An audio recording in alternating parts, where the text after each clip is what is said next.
Liverpool Football Club. Let's have a discussion. That's it. Let us have a discussion. Because if we don't, I feel like I'm gonna lose my mind. So, ladies and gentlemen, if you didn't know and you didn't watch yesterday as a Liverpool fan, what are you doing with your life? You lost yesterday to PSG, 2-0, 4-0 aggregate score, and I don't think the score was damning enough, but it happened. It should have been like 12-0 over 2 legs. It's not. That's not even a joke. That's not even a joke. 12-0 over 2 legs. That's what the score should have been. They only gave us 4 because they were scared of Anfield. That's the only reason why. That's the only reason why. That's the only reason why. Anyway, Liverpool. Let's have a discussion. Let's have a discussion on why today, when I woke up today, this man right here was still employed. Listen, Arnie, it couldn't be any less personal. It couldn't be any less personal. Believe me, I have nothing against you. You won us the league. You gave us number 20. You gave us some fantastic football over the last 2 years. But I'm sorry, we have to. I have to be fair and objective. Why is he still employed? Why is he still employed? Now, I hear a lot of Liverpool fans come out and wonder and actually attack me over why I think Slot needs to be sacked and that we shouldn't be rash like Liverpool, like Manchester United and Chelsea have been with their managers. But I'm sorry, this is a completely different situation. Number one, the expectations are different. Manchester United of the past 14, 15 years, not even, way longer than that, since 2013, these guys have been in shambles. They have been in shambles. Since Sir Alex left them, they have been in shambles. And I don't even remember the last time.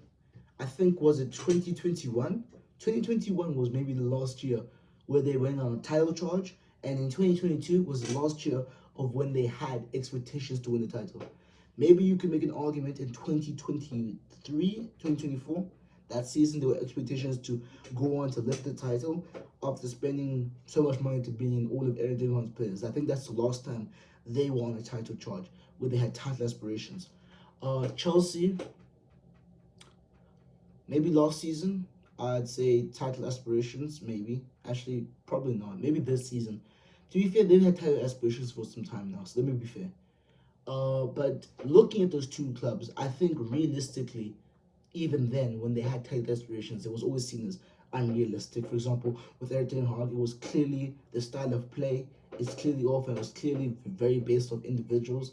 That's why they crumbled in 23-24, and then that's why they crumbled in 24-25 when the player quality got worse. Chelsea fans just help up themselves, so I guess it's not really fair. They've never really had a squad since 2017. Maybe not even 2017. Maybe since 2021 to actually compete for the league. Liverpool Football Club, however, is very different. Liverpool Football Club don't just have a squad that's capable of competing for leagues. They have a squad that, in all fairness and should be competing on all fronts, no matter what injuries you get. And this is the point I'm trying to make with Honest Lot. And this is the point, I remember saying this to some of my friends. No one believed me because obviously every Liverpool fan was on the hype. And every single football fan was thought, oh, Liverpool's just going to walk away with probably the Champions League. Premier League is in the ban. It's already guaranteed. FA Cup, maybe they'll play the Carabao Cup as well. The thing I said, and I stand by the statement, and I get to say the statement now, while also having some credit in the back because I look at Arsenal now. I said Arsenal and Liverpool had the wrong transfer windows. What do I mean by that? Arsenal had the transfer window, right, to build depth. That's what they did. That's what they really did. They didn't really add star power, so to speak. What they really added was a lot of depth, so to speak. I would say Eze and Gyökeres is the only good star players. Madueke is depth. Nketiah is depth. Mosquera is depth. Zubamendi, to be fair, was replacing Thomas Partey, but you could then make a small argument that maybe he's depth as well. Norgard is depth. Kepa is depth. Basically, Arsenal bought depth, and that's why they've been able to compete in competitions for as long as they have. But I said this about Arsenal. Arsenal did not sign enough star power in their transfer window, and it's showing this season. They have been able to compete up to this level because of this, because of the sheer amount of depth they have. The sheer amount. However, their star power remains to be the issue because they don't have players. It's showing in the last few games that can turn up in the big stage. That's why they will never win anything, because they don't have enough players that can turn up in the big stage and drag them over the line. Your defense can take you to that final, but they can't drag you over the line. They can't drag you over the line. You have to have star power. And that's where I would say Liverpool was very good at. Liverpool and Arsenal, stand by this, they had the wrong transfer windows. Arsenal should have went for star power, and Liverpool should have went for depth. If we had bought depth, we would not be in the situation we were in. At least the situation wouldn't be as bad. Would we have had high quality players? Maybe not. Would we still probably employ Darwin Núñez? Maybe. Would we have still kept Luis Diaz? Probably. But in total, that would have served the squad a lot better because, again, as you've seen this season, we've had a lot of injuries, which has not helped. Leone being out for the season, forcing Kanate and Virgil to play every single game. No, that's just not right. That's just not right. And for a club that spent 500 million, that's just not good enough. I know we were supposed to sign Mark Guehi. I know that. I don't care. If your entire system, if your entire club success depends on one player, and that one player is a defender, with all due respects, and to me saying this, by the way, if you will watch my channel longer, by the way, like, share, subscribe. If you watch my channel longer, I'm a big advocate for defenders. I'm a big guy on defenders. I proper defenders a lot. But I reiterate, if your transfer, you spent £500 million, and your entire window breaks on a defender, you've done something wrong. You've done something fundamentally wrong. You've done something fundamentally wrong. A single defender, a centre back, someone that you can buy a CDM and convert him to be a centre back. How many times has that been done over the years? God knows how many times. And yet you're still relying on a sole centre back to make or break your transfer window. Come on, man. Come on, man. Come on, man. Come on. And that's where it all comes down to. And why I saw this out on the slot. Because what it comes down to the fact of is Slot's inability to rotate effectively has caused a downfall of all the things that you're seeing. Ekitike is missing the World Cup right now because Arne Slot has refused to rotate. Konate is much worse now because he's being used every single game. He's never taken out the fire line. Never. Gomez is injury prone. Gomez is injury prone like you've never seen before. Fam, his legs are made of chopsticks, fam. They have to be made of chopsticks. There's no other way around it. Kanate, Gakpo is a big example of this. And Gakpo is the worst example of this because the worst thing about it is that for all intents and purposes, and I remember I went to, what's it called? Anfield Agenda. Check him out, by the way. I went over to his channel and I was on the chat. I was speaking about who is the optimal replacement for Salah, and people were giving me keys and Frimpong. I already knew this was going tips up, and I was right again because again we have not bought enough players, and I will get to Slot eventually, by the way, and ask why I put him up there. But the point I'm trying to make to you is the Liverpool board are not excusable here, which is why I'm really talking to you because I'm really hammering down. This season, you are call it what it is. You fucked it. It's over now. It's over now. I'm not excusing this guy here. This guy here, jail him. I'm not even joking. Bro, bro, lock his ass up. Lock him in the Anastor Penitentiary. Lock him up. I'm not even joking. But the point I'm trying to make to you is that Liverpool board, this is not the first time you've royally screwed over Liverpool. FSG, for instance, purposes of you reviving this club, right, from the ground ups, which, by the way, I have to give you a lot of praise for. Out of all the owners, I would say you're probably the second best in England. Again, that's not much of a trophy, but just in terms of being actually, which explains it also. explains the other thing. When you look at the Liverpool, when you look at the boards, they are all a reflection of the team. Obviously, it's the higher ups. Man City have been the best team in the world in England for so long because they've had the best board in the world. It's just simple logic. Liverpool have been the second best team in England because they've had the second best board. Because Manchester United, yeah, let's not even go there. Chelsea, Arsenal have been the third best, but their board is just as tight as, bro. And Tottenham board have been an absolute disaster for so long. So you look at the boards and you look at the way the clubs are being run, and it's very clear the results are on the pitch. But I'm sorry, Liverpool have been second best so far because of two things. One, because of Jurgen Klopp. What a manager. And two, because the Liverpool board, as good as they are at signing young players, have always held on their hands when it's time to press, when it's has always held on its hands when it's time to press when the iron's hot, or strike when the iron's hot. Now this season you can say, oh, but they did that. Oh, they did that. They got players that on paper everyone was lacking miracles about. But we all knew where this would all collapse. We were like, it defensively, it's going to be an issue, especially when the goals dry up. And what happened? Defensively, we were exposed, and we were exposed from an offense standpoint. Now, Liverpool board, you still have time to redeem yourself. In no way, shape, or form am I going to say FSG out. I'm not saying FSG out. What I'm trying to make a point here is that I am slowly becoming that by, again, this Mhlebe being in charge, bro. I am so tired of this guy being in charge. Fam, yeah. Let's just get into Onslaught. Let's just talk about it. Onslaught, where's it gone wrong? Well, I would have to start off with the stubbornness. I think his tactical stubbornness and his player stubbornness is just disastrous. Cody Gakpo has too many games this season. He has too many games this season. I know he's our primary left wing, but he has too many games based on his form. And it's too many games based on the fact that his form, and including the fact that there's better players off the bench.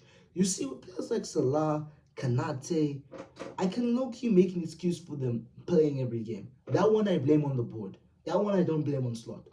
I don't really blame the board. I don't really blame Slot when he's got no salary replacement. He hasn't got a salary replacement. There's no one that can come in on that left side and do a job there with their left foot, which is what Liverpool needs. You don't need someone that's right-footed there. We need someone left-footed. Hence, again, why I looked at the board. Why did you sell Harvey Elliott? Regardless. Kanate, again, I look at the board. You took too long to bid for Guehi. You took too long. Do it sooner. We needed a centre-back. You knew that. Regardless, right? Regardless. Onslaught has continuously paid Cody Gakpo when Ryan Gomorrah and Federico Chiesa have come off the bench, are able to come off the bench and do a job there. And there's 2 points I want to make on this for anyone that's saying those two are not good enough. Let me explain something to you guys and make it apparently very clear. Federico Chiesa, let me just start with Spaghetti Mafia, is Italy's best attacker. Now, I know that's not saying a lot, but Federico Chiesa is a player of extremely high quality. Damn it, he was one of the best players, if not, actually, what am I saying, one of the best players? 2021, he was the best player in the Euros for Italy. And he still shows the quality to be able to take on his man, consistently try, consistently score.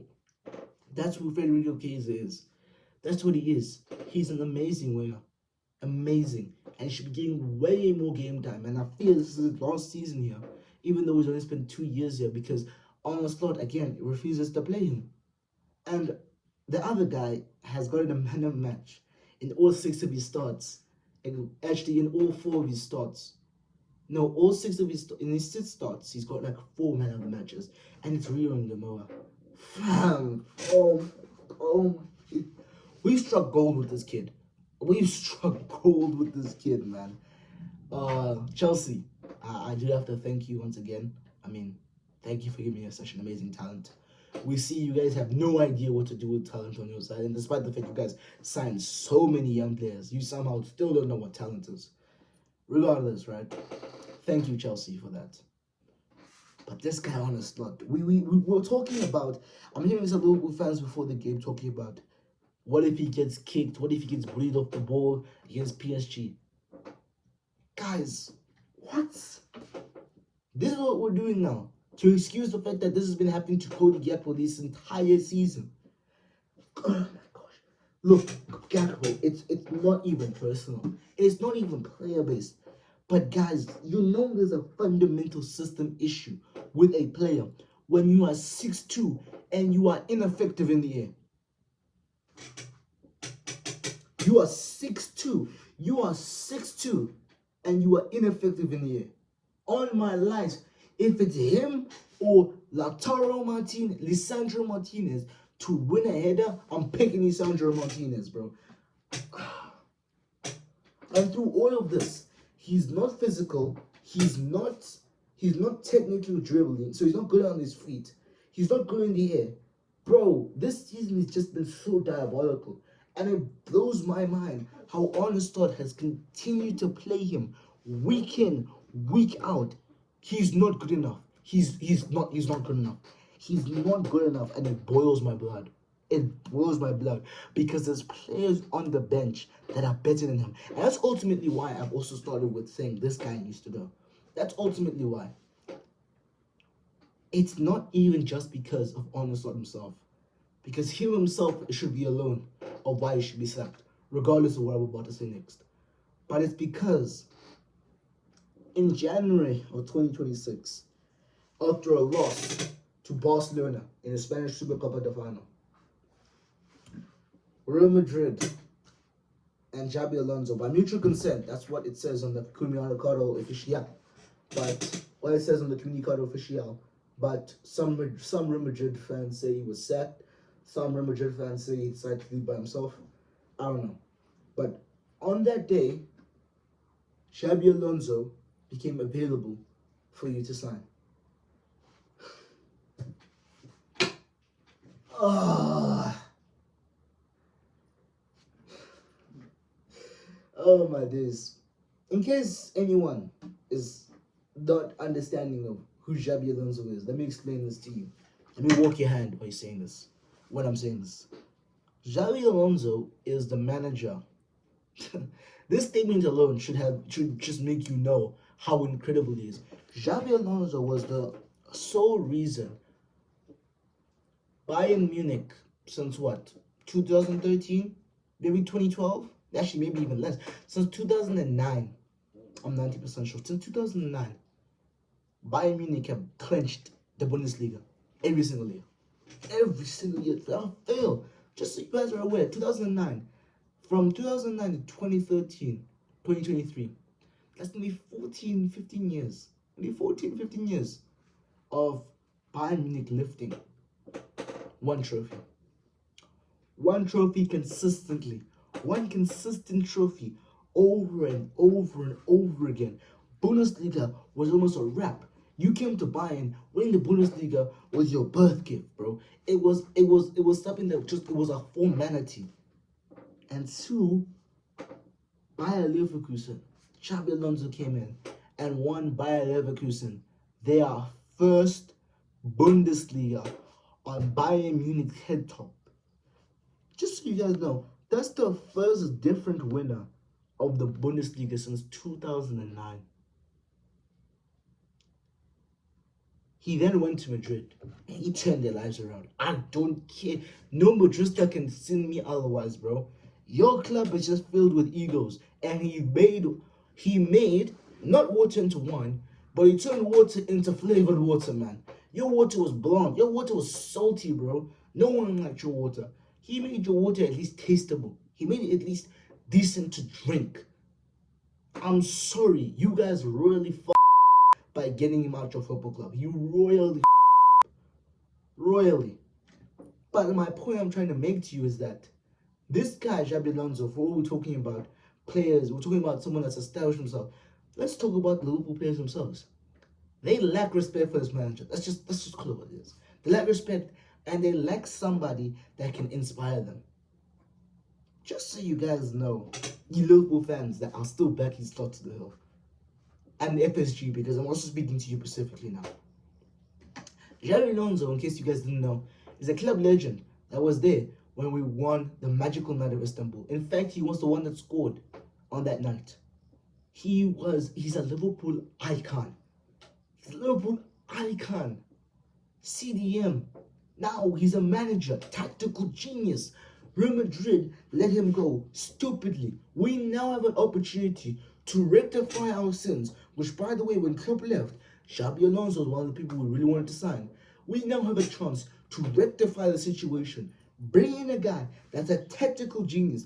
Bring in a guy that is able to motivate his players, because the players will automatically respect him because he's a club legend. You have an opportunity to Florian Wirtz and German Frimpong.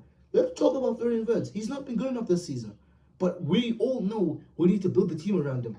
Who better to reconstruct the team around Florian Wirtz than the man that got him some of his best seasons ever? Who better? Who better? Jeremy Frimpong looked like the best right back when this guy was employed with him, bro. I'm not even joking. He doesn't even look like he's the best right back at Liverpool right now. Imagine if you put Xabi Alonso. And the worst thing about Xabi Alonso's system is that it would work so well with Liverpool. Liverpool system, it would work so well. For all this talk about being over in the midfield, all it comes down to is the fact of we are trying to dominate midfields, right? We are not using our width as much. With Xabi Alonso, that would all change. Milos Kerkez and Jeremy Frimpong as wingbacks, that would be incredible.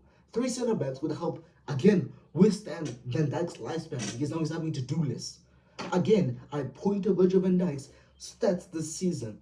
Guys, the numbers he's had and the players, and the percentiles he's in are ridiculous. They are too much for an elite centre-back. What do I mean by that? If you go and search Virgil van Dijk's defensive numbers, from clearances, blocks, interceptions, aerial battles, aerial duels won, if you go and compare them to some of the players if you compare them to the players that Virgil van Dijk, like if you compare them to the players and where those teams of those players finished, those players finished in the relegation zone of foreign clubs, not just of the Premier League, but of the entire world. This includes France, Germany, Italy, by the way.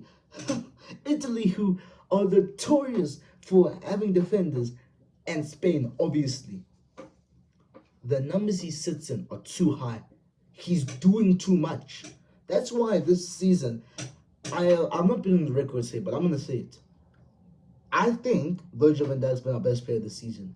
And no one will have the conversation of it because, again, he's being compared to his prime version. Has he had some howlers in his game? Absolutely.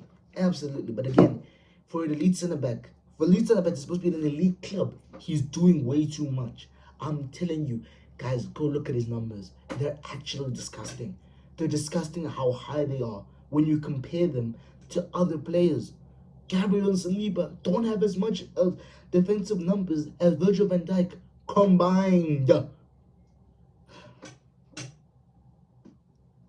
What's my final point in this? Liverpool, there is a guy, not even begging, fam. There's a guy Liverpool fans are begging you to employ. Liverpool fans are pleading for you guys to employ this guy. Him and Gerrard probably would, as a team, would be incredible. One would motivate the players. One would be the tactical genius. And I seriously think that's what we need right now. That's what we really need. And I need Liverpool. I need Liverpool. I need you, FSG, to pull your fingers out your ass. Get this guy in charge. At least get him to the end of the season. Because let's get something straight. We're going to make Champions League. It's a formality now. Chelsea are too bad. And Chelsea are too bad to can't cover anything. And no other team has the quality that we have. Give this guy, Xabi Alonso, the next month to figure out which players he wants, which players he doesn't want, and so that when he comes in, he's not doing a transition year, so that we can get straight into challenging for the big trophies. We can get straight into challenging for the bigger competitions.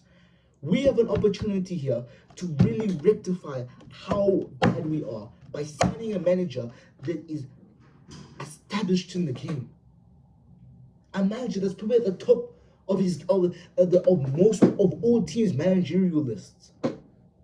Stop pulling your finger out your ass. This guy should have been gone in January. Let's just call it what it is. Should have been gone in January. Get this guy. Please, please, please, Liverpool. Get him out my football club. I beg. I beg. Oh my gosh. Javier, if you guys have enjoyed this video, like, subscribe, share. What do you guys think? Drop it down in the comment section down below. Please get this fraud out my football club.